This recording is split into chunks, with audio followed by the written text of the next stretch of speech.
Hello and welcome back to Build CubeSat. I'm Manuel and this is part 2 of the EPS version 2 walkthrough. In case you haven't seen part 1, I would recommend to go watch that first. Thanks to PCBWay for sponsoring this video. We are back in KiCad 10 and kicking things off with a look at the bug module version 2 schematics. This version still uses the same IC as the previous version, which is this Texas Instruments TPSM5D1806. Overall, not too much has changed. We are still getting the battery voltage in here, and then we have a 5V output and a 3.3V output with individual enable lines. These are now controlled by the MCU, of course, and the power good signals are going back to the MCU. Apart from that, I have added more input and output capacitance, including these two beefy 47 nanofarad caps on the input. The IC is rated up to 6 amps per channel, but on the previous version I observed some instability above about 4 amps. So I hope this will help with that, and if they turn out to be not necessary after all, I can still not populate them. Apart from that, I have added LEDs on both power good lines just to have a visual indication, and the module pinout has changed a bit for easier routing on the EPS mainboard. One thing I'm really looking forward to with this new version is characterizing its performance. For one, I want to measure the noise on both output rails. For this I recently got a power rail probe and I have finally ordered an oscilloscope. Ideally, I'd want some kind of semi-automated test setup with a controllable power supply, an adjustable load and a thermal camera, all driven by a Python script so I could characterize each module individually. But that's something to explore in a future video. Another near future work item is to figure out a way how to panelize these modules for the development kit production run to improve cost and assembly time. There's already a ticket about that on Codeberg. And by the way, after the previous video went up, a few viewers have already started pointing out some improvements and bugs, which are also being collected on the repo. Thanks to everyone helping to improve these designs, and if you spot something, please do leave a comment here or add a ticket on Codeberg. Let's talk about the charger module next. The charger module is based on the Texas Instruments BQ25306. As mentioned in the previous video, this is primarily intended for benchtop use during development, so basically charging from USB-C. It does not support maximum power point tracking or MPPT, which makes it less than ideal for use with a solar array. Going with this IC was an intentional decision because I needed something fairly easy to implement and affordable to produce for the first development kit. Developing a proper, fully featured charger for development and flight will take more time, and I prioritized getting the whole system to a minimum viable product state first to get it into the hands of developers sooner. This was also a strong reason for sticking with the modular approach for now. It makes it very easy to iterate with different charger designs, and once we land on something that works, we can do away with the modularity for the flight hardware. On this part we get to configure the charge voltage and current, which I set to 8.33 volts at 2 amps max for the 2S2P battery pack. We can also pick the temperature range in which the batteries are charged, which I set to 0 to 45 degrees Celsius. The temperature is sensed with an NTC thermistor, which is basically a resistor that changes its resistance depending on the temperature. The datasheet recommends this Semtech 103AT2, but I want something flexible that could be taped to a battery for a better reading. So I went with this TIVA sensor, which has the same specs as the Semtech but comes in a flexible polyamide strip. The IC accepts an input voltage from 4.1 to 17 volts, and for charging a 2S pack, 12 volts is recommended, which is what I set the USB-C PD sync controller IC on the mainboard to, and that's what we'll talk about next. Going into the EPS V2 design, I knew I wanted a USB-C power delivery sync controller that could be easily configured with resistors. So developers could adjust the charging voltage and current when experimenting with 1S or 4S battery packs. After reading through a few Stack Exchange posts, I settled on the Diodes AP33771C, which fit the bill well. It has a voltage range up to 28 volts, straightforward implementation with not too many passives, and it was in stock. So this is what I designed the USB-C section of EPS V2 R2 around, and it's also what I submitted to PCBWay for fabrication and assembly. But I ran into a bit of a roadblock with this part, and this is a great moment to pick up the assembly order walkthrough that we started in the previous video. Shortly after I submitted the fabrication and assembly files to PCBWay, they got back to me with this annotated BOM that included their questions and requests for clarification in this column here. And this was super helpful because it surfaced a few mistakes I had made with component selection. For example, they caught that one resistor's part number I had picked out was 90.9 ohms instead of the needed 90 kilo ohms. But most crucially, they flagged that the Diodes USB sync controller that we just talked about only had 100 pieces left in stock, which in hindsight is something I should have paid more attention to at the time. That's of course more than enough for my 20 boards unless someone else buys them first. Without pondering this too deeply, I mainly focused on the other parts because the total BOM cost came in at $1,315 which was a bit more than I wanted to spend. That's of course not a fault of PCBWay, but rather of my somewhat whimsical component selection. So for the next round I asked them to swap out all the fancy high-rel resistors with standard ones, and I also dropped the express processing I had originally requested. And switching to the next tab, that got the total down to 1146 for 10 units. Still about 115 per board, which felt a bit high, but bumping up the order quantity to 20 boards got that down to 1956. Or about $97 per board, which I think is a decent price for a somewhat complex small assembly run. Also keep in mind that the unit economics start to look different at 100 or even 1000 boards. While this BOM back and forth was going on, the PCBs were already being produced and in fact done by the time I gave PCBWay the go-ahead for sourcing the components. By the way, if you have an order that's being processed at PCBWay, you can go to the production status page. And here you will find detailed production status tracking when you click this button. So that's of course a great feature to have, but what I realized just recently is that there is a video explaining each step. And this is a great way to learn about what's actually happening with your PCB, so I found that kind of neat and I thought I would mention it. So as I was saying, by the time we were ready to order the parts, it turned out that the Diodes APS3377C was out of stock everywhere. PCBWay and I left no stone unturned, but there was just no way to get a hold of that part unless I wanted to buy an entire 3000 piece reel and wait for 3 weeks. And that was kind of a bummer. After weighing my options for a couple of days, I redesigned the USB-C section around the Hynetek HUSB238, which has similar features but needs even fewer components for the power path. Here, the IC is set up to negotiate 12 volts at 2.75 amps. The gate output drives this P-channel MOSFET, which connects V-bus from the connector to V-USB going into the MUX. The MUX is a Texas Instruments TPS2121, which prioritizes USB over the solar input and outputs V-in to the charger, plus a MUX status signal to the MCU. And there is an LED indicating USB power status.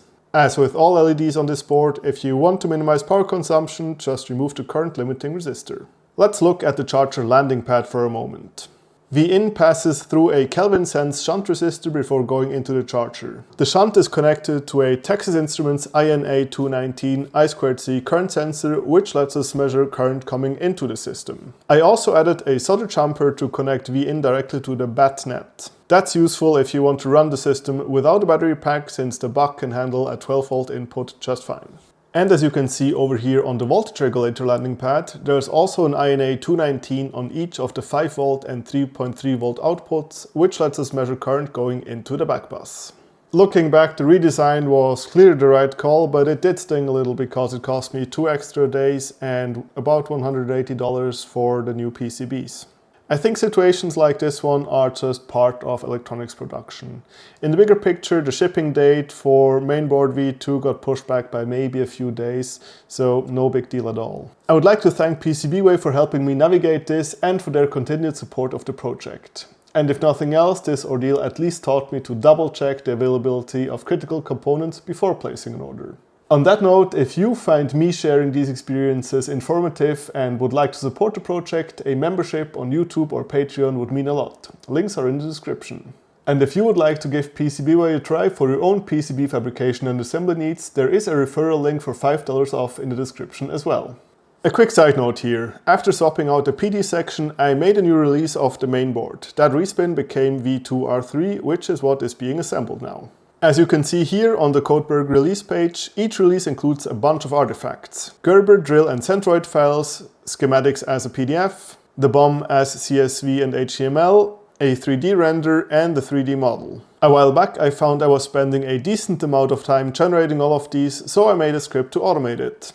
Running back KiCad generate artifacts with the IBOM flag and the project path passed in will generate all the fabrication, assembly and documentation files I need in one go. When it's done, it opens the interactive BOM in the browser and the Gerbers in KiCad's Gerber viewer for a quick check.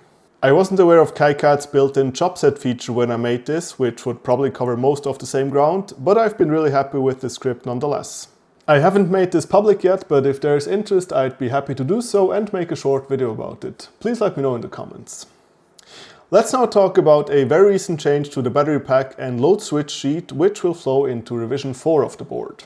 As you may know, the load switch is part of the inhibit circuit and its purpose is to fully disconnect the battery pack as long as the two deployment switch lines are pulled down. As discussed in the previous video, these two nets merge here, so it's effectively a single deployment switch net at the moment. But the idea is that in future versions there should be two redundant load switches with fully separate lines. The load switch itself is the same part as in the previous version with the same configuration. What's new is this Texas Instruments ADS1115 analog to digital converter.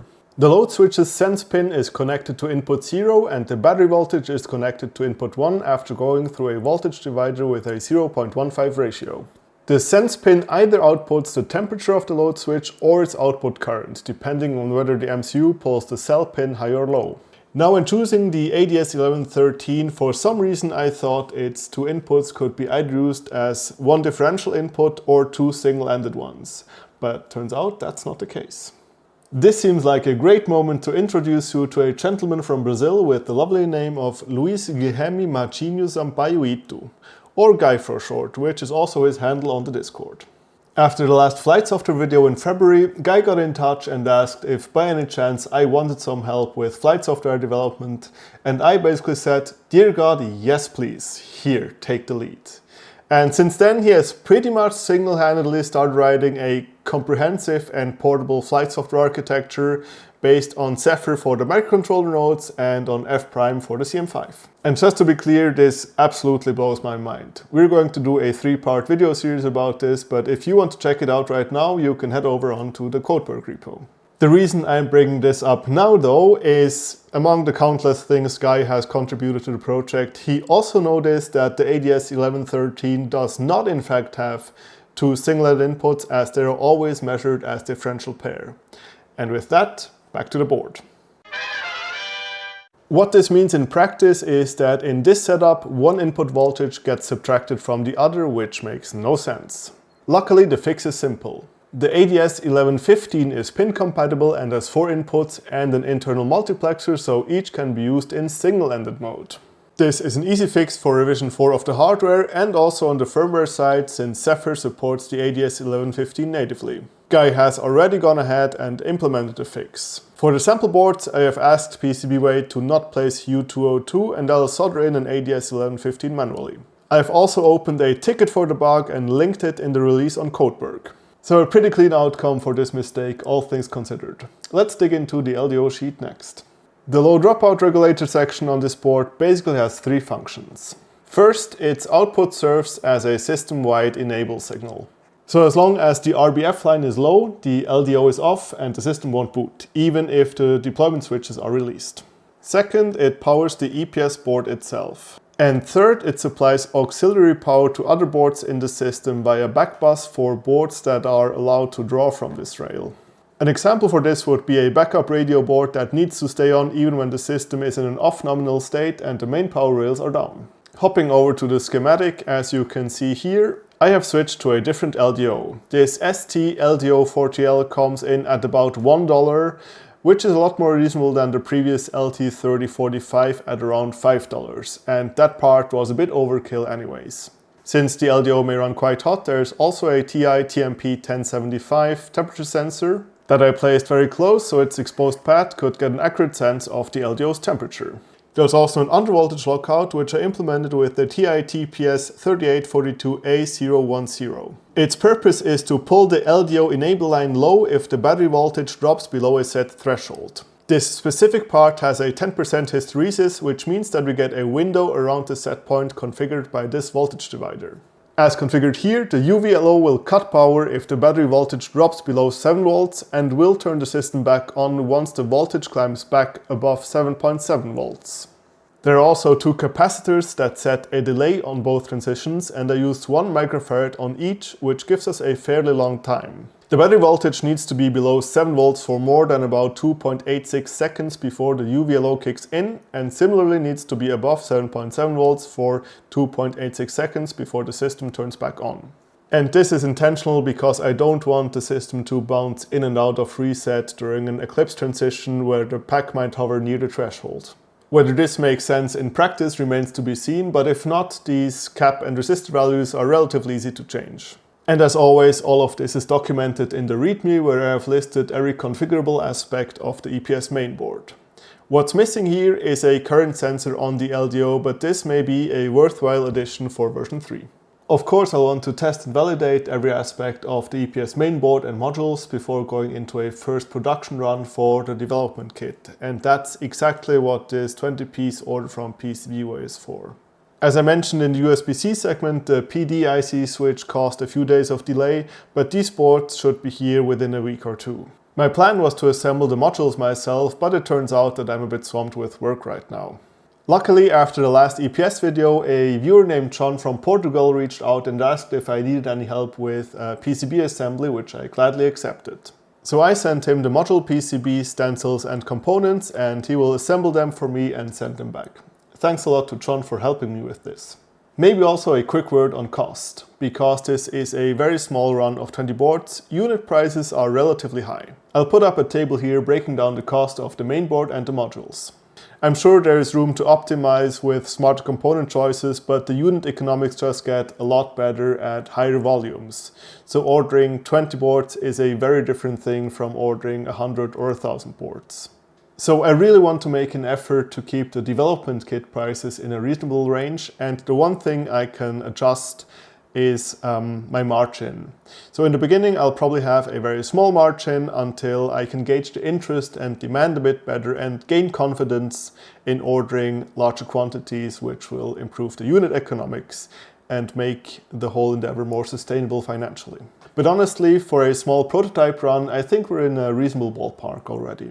Speaking of the road ahead, one thing I would really like to set up in the near future on the hardware repo on CodePerk is a project board to make the roadmap and the work currently in progress more transparent. Guy has already done this for the software repo, and I think it's a great way to keep the community up to date with what's happening with the project. So this is it for the EPS version 2 walkthrough. If you're interested, everything we talked about is open source under a CERN OHL 2.0 license and ready for you to check out on CodePerk. I will receive the assembled boards in a week or two, and in the meantime I'll continue working on updating the remaining boards for the development kit, which are the microcontroller carrier and the CM5 carrier. The next episode, however, will be about flight software, because a lot has happened in that realm since the previous video. So subscribe to the channel to stay in the loop. Also, if you can, consider supporting the project with a membership on YouTube or on Patreon. Thank you very much for watching all the way through, and thanks to PCBWay for sponsoring this video. Let me know if you liked this episode, and I'll see you in the next one.